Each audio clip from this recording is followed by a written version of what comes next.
আসসালামু আলাইকুম। আজকে আপনাদের আলু দিয়ে ছুরি শুটকি ভুনা দেখাবো। কড়াইতে প্রথমে তেল দিয়ে পেঁয়াজ দিলাম, কাঁচামরিচ দিয়ে নাড়াচাড়া করে এবার আদা রসুন বাটা দিলাম, তারপরে নাড়াচাড়া করে লবণ দিলাম, হলুদ দিলাম, মরিচের গুঁড়া দিলাম, জিরার গুঁড়া দিলাম। এবার হালকা পানি দিয়ে ভালো করে নাড়াচাড়া করে টমাটো দিয়ে দিলাম।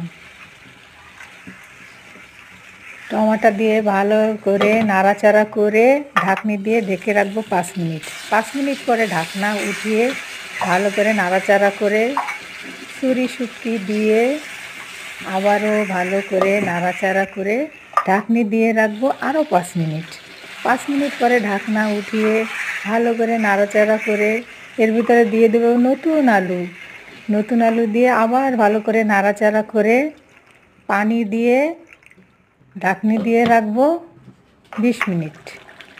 20 মিনিট পরে ঢাকনি উঠিয়ে নাড়াচাড়া করে বেশি করে ধনে পাতা দিয়ে আরেকটু নাড়াচাড়া করে ঝোলটা একটু টেনে আসলে ব্যাস নামিয়ে নিন গরম গরম।